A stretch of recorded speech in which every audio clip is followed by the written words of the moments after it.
Star Trek Lower Decks Review, Season 3, Episode 7. The Return of Peanut Hamper. That was a Yes. different way to do an episode. I had so many feelings about this episode. I mean, we always knew she was a bit of a bird brain. Yeah, She is so ditzy. Honestly, I like the design of a lot of the owl people. Yeah, they are pretty badass. Yeah, I was just thinking about, like, when, like, It they were... kind of, especially considering the art style, it kind of made me think of Harvey Birdman. Yeah. Attorney at law. which also, while they were thinking, like, you know, is there a room for a beloved husband as well? And he, like, back when he didn't know what she was doing, it's like, and then that just had me thinking about that character trying to wear a Starfleet uniform. Oh my gosh. Bruh. It's like, I'm going to need slits in the back of the uniform for my wings. That's going to be like, wow, like, I'm sure that given how diverse the Starfleet is, like, they have, you know, means of doing a custom uniform for them, but it's still going to be awkward that first time you're trying to figure out, okay, well, how do we design a uniform that will work like all the other uniforms, except in the back where to let his wings go through. I mean, that shouldn't be too difficult.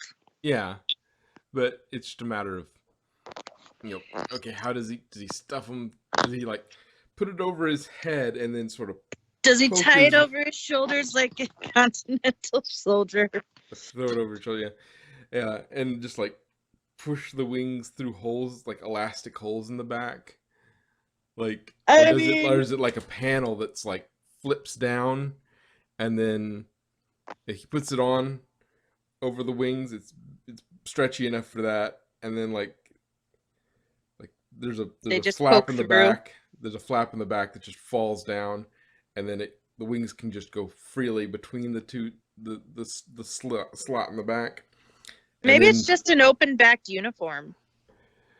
Possibly, like there's just an attachment at the neck, and there's just a big hole in the back, and then when you open the hole at the neck, you just put the...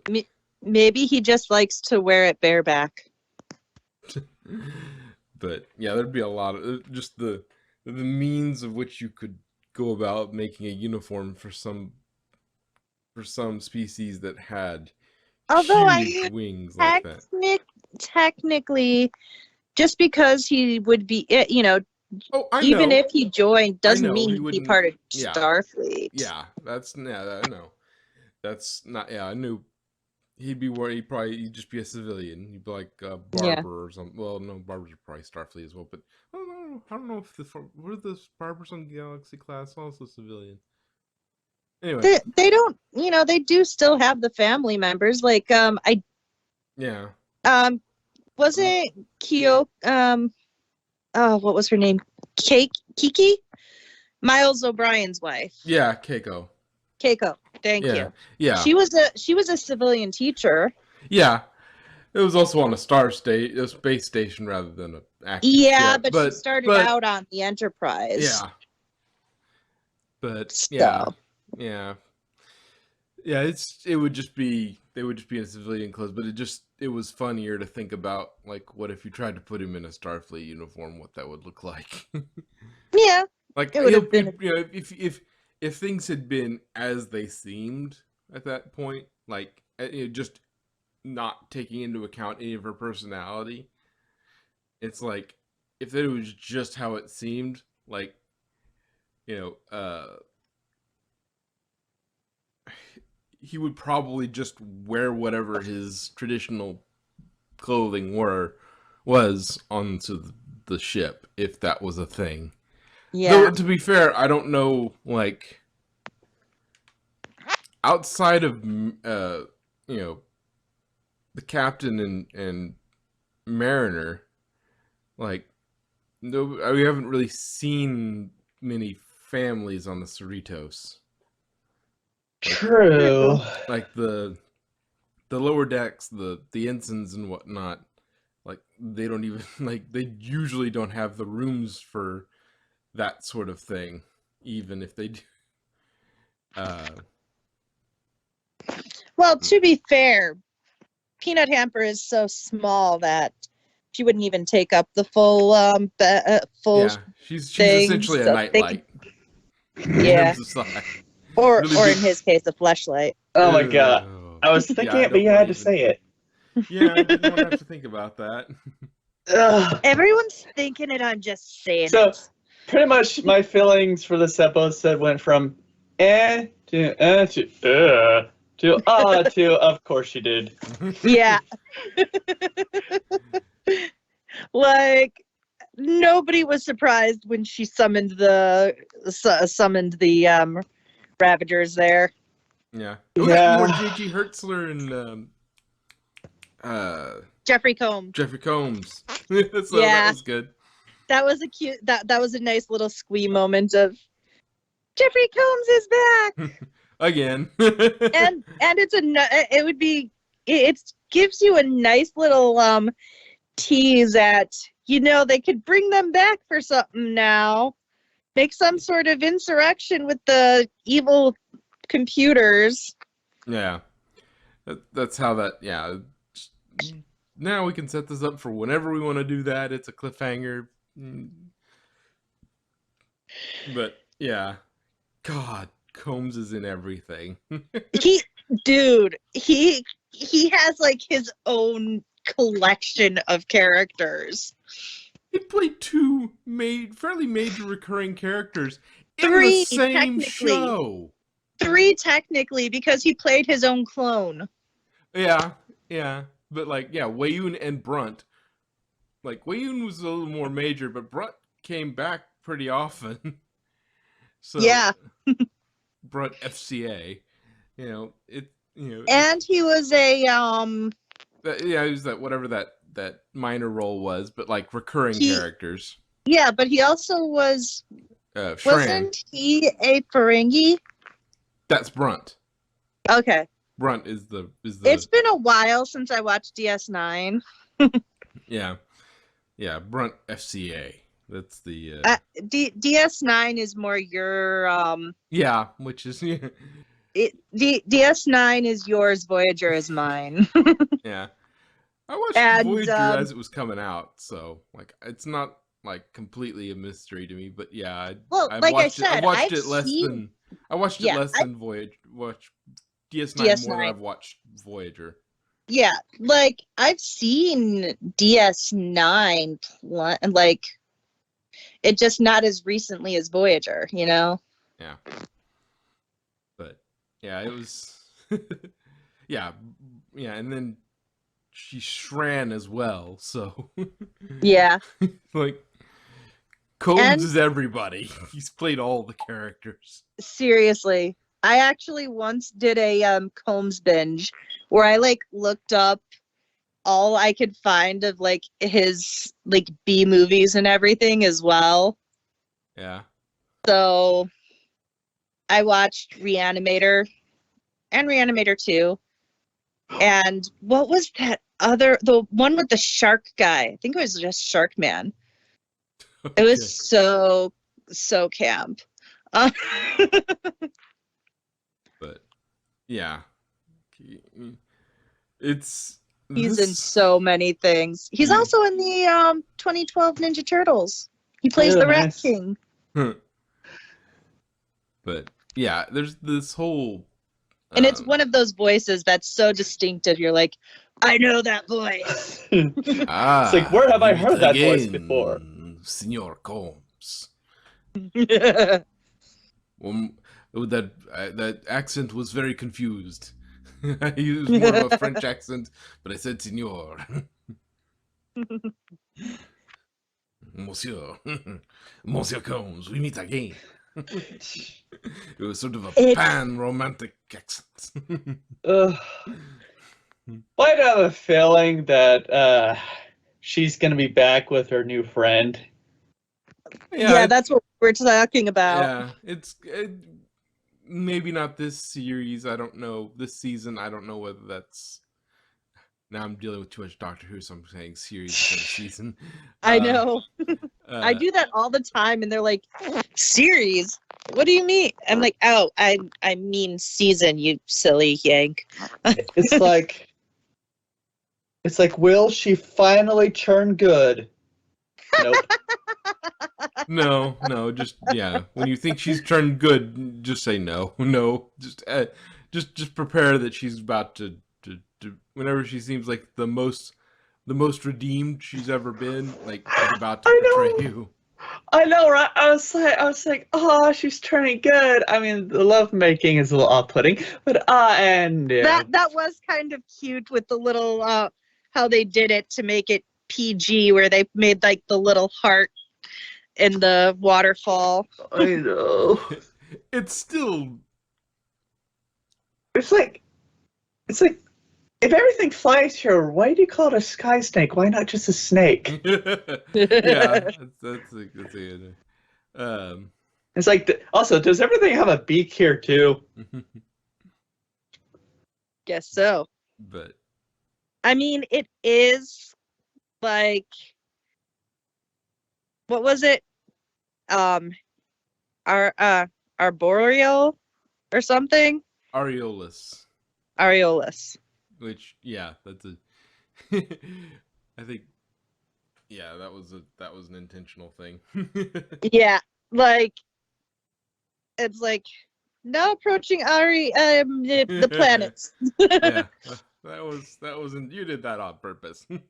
They I think totally they may have did. just been thinking like, okay, we need sort of a Airy space, like arrow or something like that, ARO, something like that. Let's pull it out, pull out some Greek and shit, Greek and Latin and shit, and we'll throw that together and we'll make it into a name like we usually do. And then they just like Areolus. Now, And then they just like laughed at that for like 5 minutes and like, okay, we're doing that.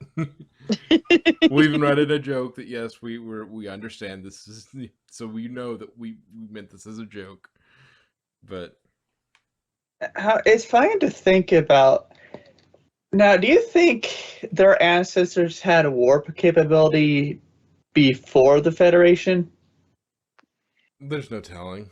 It's it's kind of a toss up. Plus, due to the whole, how space is and the warping of space, technically they didn't all have space, they all evolved potentially different times, but because of how they warp space, time is kind of casual with that. Although I did like in the Orville how they addressed the whole temporal mechanics of that. yeah. Because the faster you go, the more time, the slower time gets. Yeah, and they had to put in a device, their A dampener. yeah, their dampener to do that. So that if they wanted to use it, they could just turn off that dampener and then they could time travel forward. But I love it. Hey, with me, I'll have a friend forever. There's only room for one. yeah, it's about like it's about like how Star Trek uses the inertial dampeners. It's like how can they pull these crazy stunts on these ships and nobody goes flying around, or when they stop Although, I mean, it's like that does inertial like dampeners. that does have its own iffiness because it doesn't always work the way it should. Yeah, and True. the inertial dampeners are, like it's like the hand wave for all the things that should happen because of physics and accelerations and decelerations and turning and whatnot. It's like, Yeah, hand wave inertial dampeners that takes care of it. It's like Yeah, just but then they just like completely throw that out the window sometimes in order to add drama. yeah. Like Well, that's they when don't the even inertial mention the dampeners are slightly inertial damaged. dampeners are down or anything. It's just like all of a sudden they make a sharp turn and oh, they start, they shift. Yeah, there was a glitch in the inertial dampeners that let a little bit through. Yeah. But anytime that happens, the inertial dampeners had a little glitch or something. Yeah. It's just such a blip they don't even notice it. Yeah, it's weird, but it happens. It's not. There's emergency limits on it. It's weird, but it happens. Isn't that Madrox the title of Madrox's biography? What? It's weird, but it happens. happens. No. Almost. It's weird, but it happens, and there's nothing you can do about it. Ah. A bit more fatalist. Pretty much, yeah. Download it in all Samsung phones. Okay, you two. No, you two do that to iPhone. Yeah. Well, iPods technically, Ah, true. because it was all iTunes users. Let's see what else. The exocomps have one hell of an internal power source. I know. I always kind of guessed things like that were just like solar powered. She doesn't really have any solar panels, but like even Well, then, Even the if she, kind of power even she if would need she to do did, even if she did have solar panels, think about it this way: how dirty she was. She would have She would have had to have been cleaned off before she could have regenerated her cells. True. And the other thing is, there's no way that she would like for the kind of things that she needed to like. It's like the replicator. Like you can't run a replicator on solar power. I don't think. That's a lot of Well, energy. remember, this is the future. Yeah, still. Well, maybe she runs on whatever power source that Starfleet ships run on. Dilithium? Well, she doesn't not have a like having a warp core would that's a lot. That's a Like, lot. if you remember in Prodigy, like that was a different engine they were talking about, but still, like they have to use antimatter containment in order to, and that's a big container, even for a small amount of antimatter. Yeah, we don't know. We don't. I guess we don't know what her power source is, but whatever it is, it's incredibly energy It's dense. clearly Duracell or Energizer. Oh yeah, it just keeps like going and going and Going going. and going. Which technically the bunny is for either one. In some countries it's Duracell, in some countries it's Energizer. Oh. No, Yeah, I know our power source. I looked it up once because I was going to use that reference, but it was for a Doctor Who character, so I wanted to make sure I was using it. They still had the same kind of reference, and it turns out it's Duracell that uses the bunny in the UK. Her power source is just pure sass.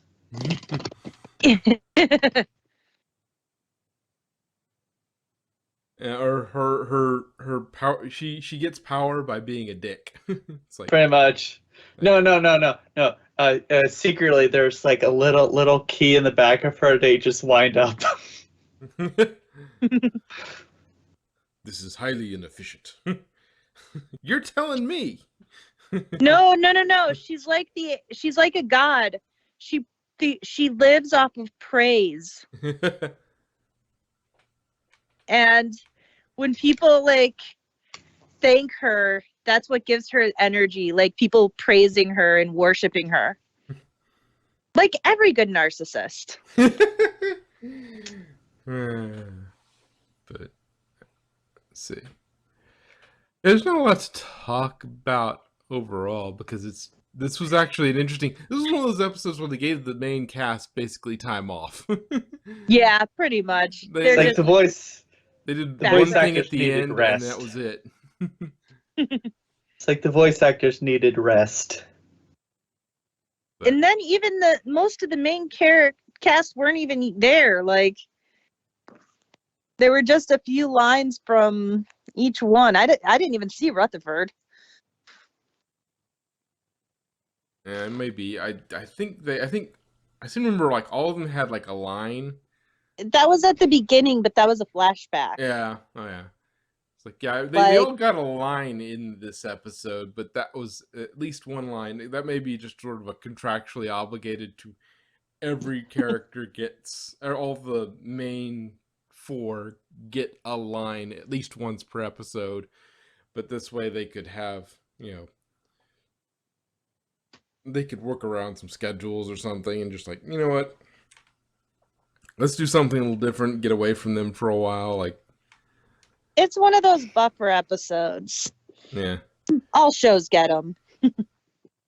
Yeah. So it's a background character episode. It's slice of life. But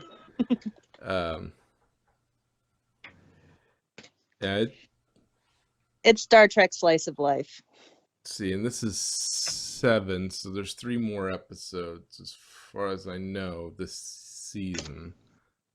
So probably at least one standalone episode and maybe a 2-part finale, or maybe 3 standalone episodes. It depends. Perhaps the last episode will be these will be the resolution of this.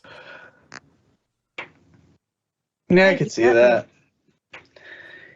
But there's not a lot to say here. Good episode all in all. Some really weird parts, some really odd parts, and some really, yeah, of course. Yeah.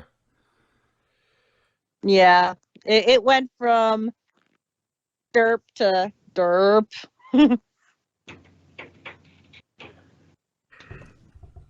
Yeah, there are only 10 episodes in this season. Ah. Okay. Well, So if that's all we got. yeah, there are only 3 episodes. Let me think. Got that part. Got that part. Always have anti-venom on hand. Yeah, that is. Yeah. Yeah, I do nothing not more. want to know. I do not want to know how they procreate. They made love. She did say he was kind of complicated down there, so. Yeah, Well, and he cried when they did it. let's just. Oh, and also, please never sing again. Oh God! And I thought you were bad. also, she has a vibrate function. Okay, now I'm good. All right. Well, Well, of course that's you- on that note. Good night, everybody.